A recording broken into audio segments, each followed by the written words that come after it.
10 साल पहले काशी को स्मार्ट सिटी बनाने का एक बड़ा सपना देखा गया था। आज सवाल यह है कि एक दशक के इस सफर में महादेव की नगरी कितनी बदली।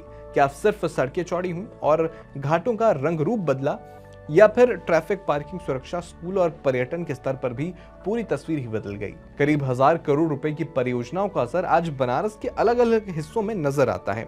नमो घाट की भव्यता से लेकर हाईटेक स्मार्ट कंट्रोल सेंटर तक और मल्टी लेवल जो पार्किंग है उससे लेकर स्मार्ट ट्रैफिक मैनेजमेंट तक।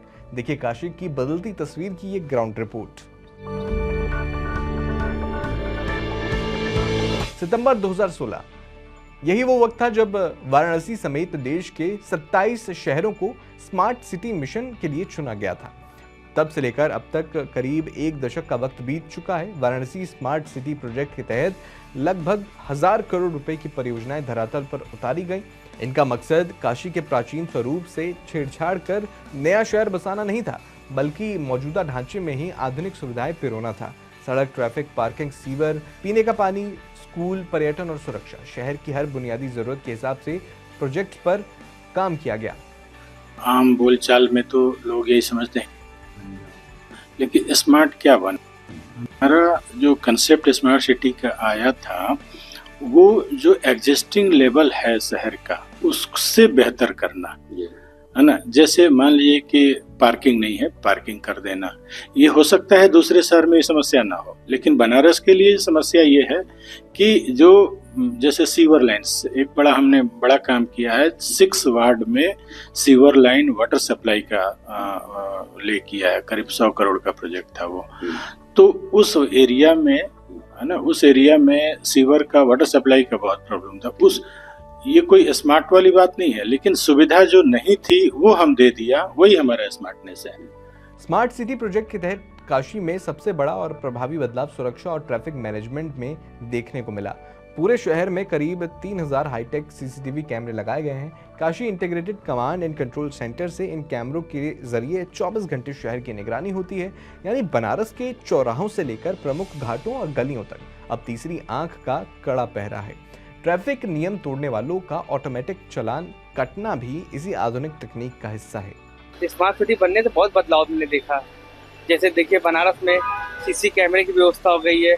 पहले से मतलब चोरी हो ही नहीं सकता, अब तो चारों तरफ कैमरे ही कैमरे हैं।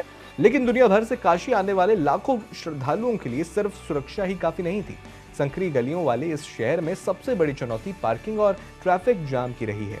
इसे सुलझाने के लिए गोदोलिया, मेदागिन और बेनियाबाग जैसे अति व्यस्त इलाकों में पार्किंग की नई सुविधाएं विकसित की गईं। नतीजा ये हुआ कि बाहर से आने वाले श्रद्धालु अब अपनी गाड़ियां सुरक्षित पार्क कर आसानी से पैदल ही बाबा विश्वनाथ के दरबार या घाटों पर जा सकते हैं। तो पहले क्या कि लोग गाड़ी लेके जाते थे तो गाड़ी खड़ी करने की जगह नहीं मिलती थी।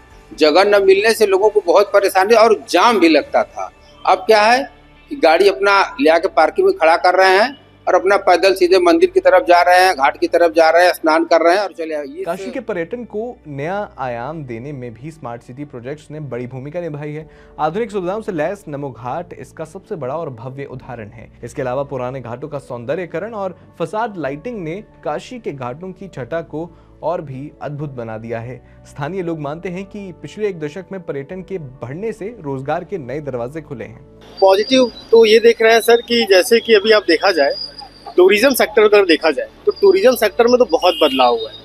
मतलब एक्सट्रीम नमो घाट से लेकर के पूरे घाट जिस तरह से रेनोवेट हुए वो बहुत अच्छा लगा। टूरिज्म वहाँ बहुत बढ़ी। जो टूरिज्म सेक्टर में जो जितने भी लोग हैं उनको एम्प्लॉयमेंट मिला, उनको सारी चीज़ें मिली। स्मार्ट सिटी का फोकस सिर्फ घाटों और पर्यटन तक ही सीमित नहीं रहा है।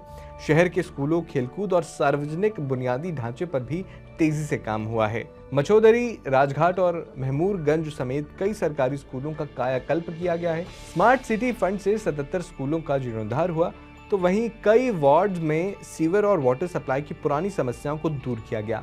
खेलों की दुनिया में भी बनारस अब पीछे नहीं है। सिगरा स्पोर्ट्स स्टेडियम में एक शानदार मल्टीपर्पज हॉल तैयार किया गया है, जहां राष्ट्रीय स्तर के खेलों की ट्रेनिंग दी जा रही है। वहीं यूपी के कॉलेज में इंटरनेशनल मानकों वाला हॉकी स्टेडियम भी बनकर तैयार है। तो सिगरा स्पोर्ट्स स्टेडियम एक मल्टीपर्पज हॉल बना है। उसमें 20-25 गेम जो हैं नेशनल लेवल के, उसको उसके लिए ट्रेनिंग दिया जाता है बच्चों को और पब्लिक को भी। ये बहुत बड़ा। उसके अलावा एक बच्चा था तो हॉकी, यूपी कॉलेज में हॉकी स्टेडियम भी बना दिया है, वो भी अंतर्राष्ट्रीय लेवल का है, उस डायमेंशन का है, जिससे खेल में भी यहाँ के बनारस के लोगों को काफ़ी लाभ मिलेगा। उसके अलावा हम कुछ स्कूल बनाए हैं, स्कूल जैसे मचौधरी स्कूल, राजघाट स्कूल, मेमोरगंज स्कूल, इस तरह के अच्छा डेवलप किए हैं। फिर हम 77 स्कूल का जीर्णोद्धार किए हैं। ये सब स्मार्ट सिटी के फंड से हुआ है। लेकिन विकास के इस 10 साल लंबे सफर में कुछ चुनौतियां आज भी मुंह बाएं खड़ी हैं। बनारस के लोगों का मानना है कि विकास जरूर हुआ है, लेकिन लगातार बढ़ती आबादी और वाहनों की बढ़ती संख्या के कारण पार्किंग और ट्रैफिक जाम की समस्या का कोई स्थायी और मुकम्मल जो हल है वो अभी भी तलाशना बाकी है। डे बाय डे गाड़ियां निकल रही हैं। गाड़ियों का अगर निकलना होगा तो स्वाभाविक है कि वो खड़ा कहाँ करेंगे, तो उनके लिए पार्किंग सिस्टम बनाना पड़ेगा। जो नगर निगम की खाली जमीनें हैं या तो उस पर शुरू करें या मल्टी स्टोरी टाइप का बना करके उस पर पार्किंग शुरू करें, मगर सरकार को ये करना पड़ेगा। जरूरत है, बहुत जरूरत है, इस चीज की बहुत जरूरत है। इन 10 सालों में काशी की तस्वीर निखरी जरूर है। स्मार्ट कैमरों से सुरक्षा का घेरा मजबूत हुआ है, पार्किंग बनने से श्रद्धालुओं को बड़ी राहत मिली है, नमो घाट और पुराने घाटों के सौंदर्यीकरण से पर्यटकों को नए पंख मिले हैं और स्कूलों से लेकर खेल के मैदानों तक का स्वरूप बदला है। लेकिन काशी जैसी प्राचीन और तेजी से विस्तार लेती नगरी के लिए विकास का कोई फुल स्टॉप नहीं होता। आने वाले वक्त में शहर में ग्रीनरी पार्क, डिजिटल लाइब्रेरी और कम्युनिटी सेंटर्स पर काम करने की योजना है। कुल मिलाकर 2016 में शुरू हुआ काशी का स्मार्ट सिटी सफर आज एक नए मुकाम पर जरूर खड़ा है, लेकिन इस पौराणिक शहर को और स्मार्ट बनाने की कहानी अभी भी जारी है।